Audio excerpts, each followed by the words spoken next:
साथियों, आपने अखबार में पढ़ा होगा कि जो योग गुरु बाबा रामदेव हैं, उनको इंडियन मेडिकल एसोसिएशन की तरफ से एक नोटिस आई है। हम ये कह सकते हैं कि Baba Ramdev Indian medical association के सामने चुनौती बनकर खड़े हैं। साथियों, अगर हम बात करें इस विषय में, तो बाबा रामदेव का महर्षि चरक, भागवत, महर्षि पतंजलि, योगा और आयुर्वेद को दुनिया के हर कोने में पहुंचाने का श्रेय मिलना चाहिए। यही समस्या की जड़ है। दुनिया का फार्मा मार्केटिंग का वर्तमान नेटवर्क प्रभावित हुआ है।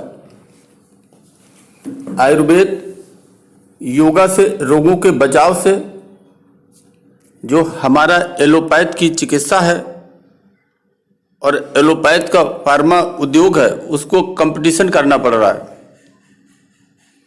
इंडियन मेडिकल एसोसिएशन ने अब योग गुरु बाबा रामदेव को 1000 करोड़ रुपए का मानहानि का नोटिस पकड़ाया।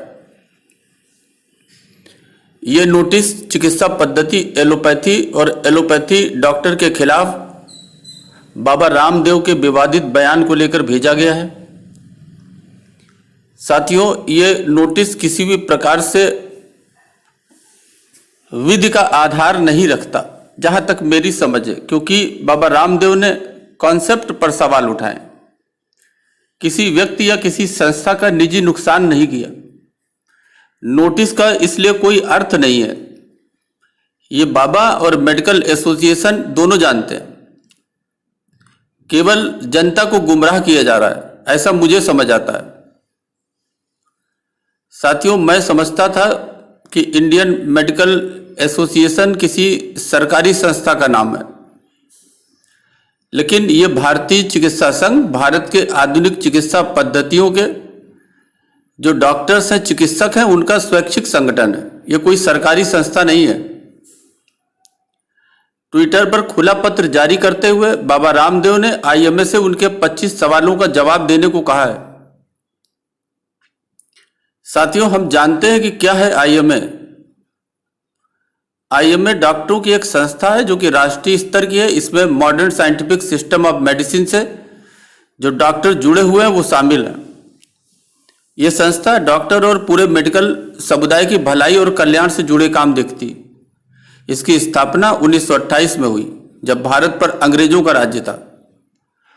उससे पहले भी कुछ डॉक्टर, उनका एक छोटा सा ग्रुप ब्रिटिश मेडिकल एसोसिएशन से जुड़ा हुआ था। इस संस्था के पूरे देश में ब्रांचें थी, शाखाएं थी, जो स्थानीय स्तर पर डॉक्टरों की जरूरत का ख्याल रखती थी। साथियों, इसी संस्था के लोगों ने बाद में इंडियन मेडिकल एसोसिएशन की स्थापना की। ब्रिटिश मेडिकल एसोसिएशन के साथ एक करार हुआ जिसमें कहा गया कि ब्रिटिश एसोसिएशन का भारत में कोई ब्रांच नहीं होगा, कोई शाखा नहीं होगी। आईएमए का हेडक्वार्टर दिल्ली में है। देश के 34 राज्यों में इसकी शाखाएं हैं। आईएमए की आधिकारिक वेबसाइट के मुताबिक इस संस्था से लगभग 3,30,000 डॉक्टर जुड़े हैं, जो सभी सदस्य अर्थात मेंबर के तौर पर हैं। पूरे देश में आईएमए की 1750 से ज्यादा स्थानीय शाखाएं हैं और इस संस्था का काम देश में मेडिकल और उससे जुड़े विज्ञान को बढ़ावा देना है। साथियों, दरअसल आईएमए ने सोशल मीडिया पर उस वायरल वीडियो पर आपत्ति उठाई थी जिसमें बाबा रामदेव ने दावा किया है कि एलोपैथी बेवकूफ़ी भरा विज्ञान है। उन्होंने कहा था कि कोरोना के इलाज के लिए जो स्वीकृत रेमडेसिविर, बेबीफ्लू और ऐसी अन्य दवाएं कोविड-19 मरीजों का इलाज करने में असफल रही हैं। रामदेव ने यह भी पूछा कि क्या दवा उद्योग के पास थायराइड, गठिया, अस्थमा और कोलाइटिस जैसी बीमारियों का स्थायी उपचार संभव है या उपलब्ध है।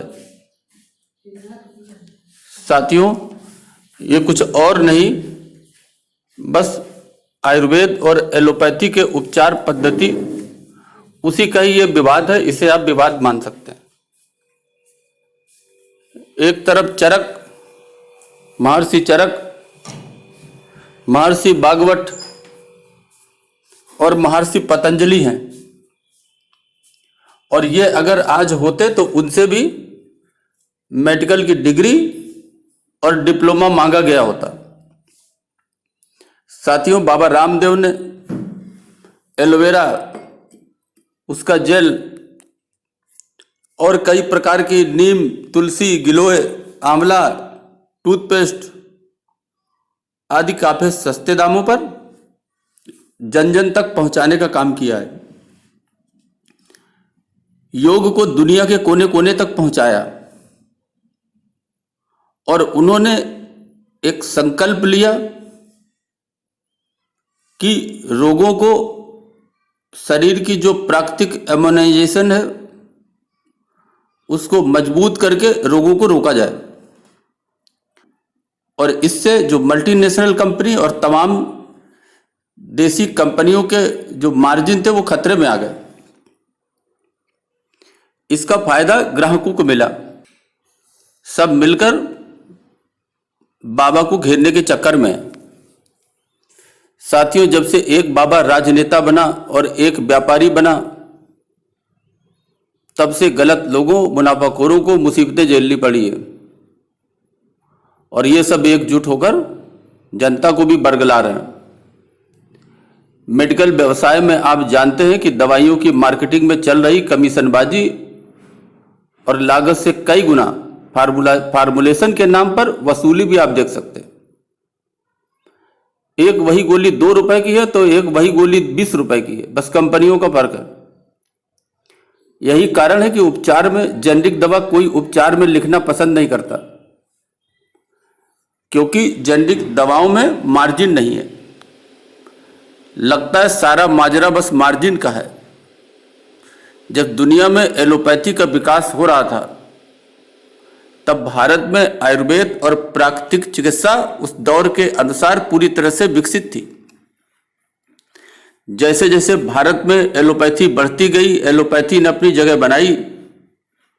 आयुर्वेद और प्राकृतिक चिकित्सा जो थी, योगा था, उसको पीछे ढकेला गया।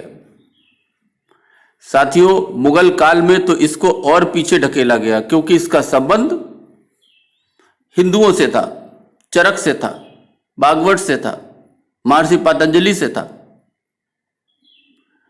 साथियों, ऐसा भी समय आया जब एमडी डिग्री प्राप्त एलोपैथी चिकित्सा विज्ञान के डॉक्टर हैनीमैन ने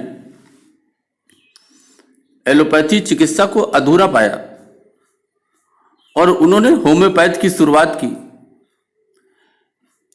साथियों, आज आप देख सकते हैं कि ये समस्या जब पैदा हुई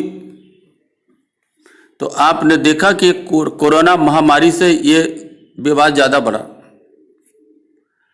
इस कोरोना महामारी में दवाइयाँ बदली गई, उपचार बदले गए, टीके के विषय में समय समय पर मान्यताएं बदलती रही, असमंजस बना रहा और जिन दवाइयों से उपचार हुआ वही दवाओं, उन्हीं दवाओं के साइड इफेक्ट में नई घातक समस्याएं भी आई और इन तमाम वजहों का कारण है ये विवाद और इसका परिणाम भी यही विवाद है। साथियों, अगर आप देखें तो 2015 से 2020 के बीच जो भारत का जो एलोपैथी का ड्रग्स का, फार्मेसी का दवा व्यापार है, उसमें करीब 22% की वृद्धि हुई है और ऐसा अनुमान लगाया जाता है कि अगले 5 सालों में यह दवा का कारोबार 2 गुना से भी अधिक पहुंच जाएगा। साथियों, ये इंडियन मेडिकल एसोसिएशन भी एक निजी संगठन है, इसका भी चिकित्सा में योगदान है। मेडिकल रिप्रेजेंटेटिव का भी, डॉक्टरों का भी और दवा कंपनियों का, इन सब का योगदान है और ये सब एक दूसरे से संपर्क और संबंध में बने हुए हैं। बस इन्हीं तमाम बातों का ये नतीजा है कि प्राकृतिक चिकित्सा, आयुर्वेद, होम्योपैथी और एलोपैथी के बीच व्यावसायिक खींचतान मची हुई है। सरकारों ने भी कोई खास योगदान नहीं दिया आयुर्वेद के बढ़ावा पे। और साथियों, बाबा रामदेव जब इस चुनौती में कूदे तो ये मौजूदा विवाद की शुरुआत आप देख रहे हैं। बाबा रामदेव के कारण कई विदेशी दवा कंपनियों में भी असर पड़ा है। अब सवाल यह है कि प्रजातंत्र में आयुर्वेद दवाओं के शोध और निर्माण में लगे, योगा को जन जन तक पहुंचाने में लगे एक व्यक्ति बाबा रामदेव का एक निजी संस्था से सवाल उठाने का क्या अधिकार समाप्त हो गया? लेकिन साथियों, मामला तो अब अदालत में आ ही गया है, और जब मामला अदालत में आ गया तो इसका फैसला भी होगा, और ये भारत के लोगों के हित में होगा, ऐसा मुझे पूरा विश्वास है। अभी के लिए बस इतना ही। धन्यवाद।